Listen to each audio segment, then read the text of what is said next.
দেখো বন্ধুরা, অ্যাক্টিভিটি 12 বলেছে আচার্য প্রফুল্লচন্দ্র রায়ের বায়োগ্রাফি লিখতে। এখানে হিন্টস দেওয়া আছে। দেখো, আমি আমার মতো লিখেছি। কি লিখেছি না, sir Prafullachandra Ray was one of the great scientist of that time. সেই সময়ে আচার্য প্রফুল্লচন্দ্র রায় মহান সায়েন্টিস্টদের মধ্যে একজন অন্যতম ছিলেন। He was called Acharya Prafulla Chandra Ray. তাকে ডাকা হতো কিনা আচার্য প্রফুল্লচন্দ্র রায় নামে। He was born in 1861 at Khulna in Bangladesh. বাংলাদেশের খুলনা জেলায় 1861 সালে জন্মগ্রহণ করেন। He was a very brilliant student. তিনি ছিলেন খুবই মেধাবী ছাত্র।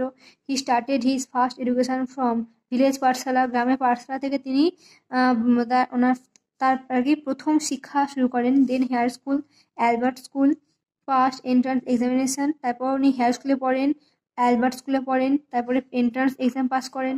হি studied in here school in Kolkata. উনি কলকাতায় হেয়ার স্কুলে পড়াশোনা করেছিলেন, যেটা আমি আগের লাইনেও লিখেছি একবার, আবার রিপিট করলাম। Then he passed from Metropolitan college in 1882 আর কি 1882 সালে তিনি মেট্রোপলিটন কলেজ থেকে পাস করেন। He was also awarded with Gilchrist scholarship. তিনি আর কি গিলক্রিস্ট স্কলারশিপও পান।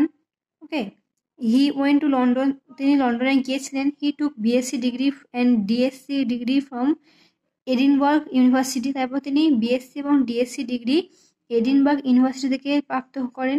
He joined Presidency college in 1889 as a professor. Presidency কলেজে একজন প্রফেসর হিসেবে তিনি অধ্যাপক হিসেবে তিনি যোগদান করেন। He was the first person who prepared mercurous nitric in laboratory in 1896। 1896 সালে তিনি প্রথম মানুষ যিনি কিনা না ল্যাবরেটরিতে মানে ল্যাবেতে আর কি মার্কিউরাস নাইট্রিক এটা আর কি তৈরি করেন।